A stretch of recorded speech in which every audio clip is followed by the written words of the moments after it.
So the next thing that happened on Monday Night Raw. Now, before we talk about the next segment of the night, we gotta talk about a segment that happened backstage, actually, where we see Sami Zayn backstage in the locker room, and then Otis comes up, and Sami starts pretty much bitching at Otis for what he did, and you can't blame him for pretty much complaining to him, because he's like, why the hell did you do that, Otis, and all that stuff. And then Otis wanted to pretty much apologize to Sami for doing that. And Sami was like, look, I understand you're a nice guy, but for real, though, you need to stop listening to Chad Gable because he's a douchebag and nobody wants to listen to him. You should be listening to the fans. So, yeah, that's what Sami Zayn was telling Otis.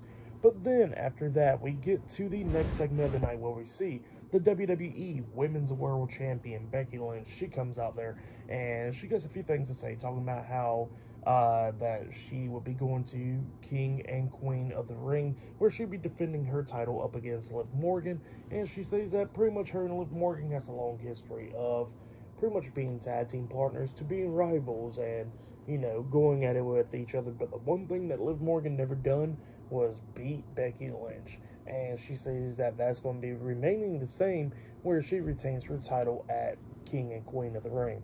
So yeah, that's what Becky Lynch was talking about, but then she gets interrupted by Liv Morgan. Liv Morgan comes out there, and Liv was talking about how she will be the one to defeat Becky Lynch and how she's going to be completing her revenge tour and all that stuff. And Becky was talking about how pretty much Liv attacks people from behind and all that stuff, and Liv was like, no, I don't attack people from behind. You're the one that attacked people from behind. And, you know, she was explaining why she didn't stay in the ring to help Becky against Damage Control. And it's because she says it's none of her business. So why should she?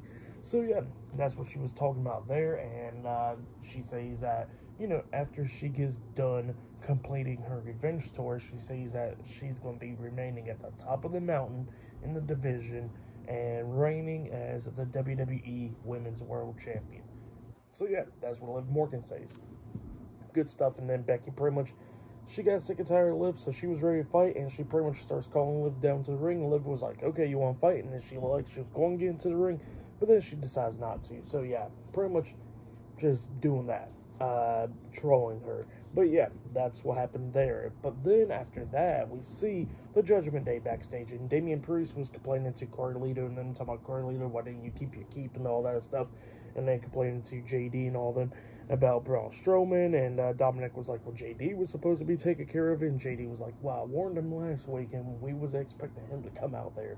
So yeah, that's what happened there. And then Damian Priest was like, all right, JD, you got a match against Braun Strowman next week, and we're going to be handling all this stuff. So yeah, that's what he says there. But next, it will be a fatal four-way tag team number one contenders match to determine who will be the number one contender for the WWE Women's Tag Team Championships. Up next on Raw, and still to come later on tonight in the main event, it will be Gunther versus Jey Uso in the semifinals of the King of the Ring tournament. So yeah, I'll see you guys later. Till then.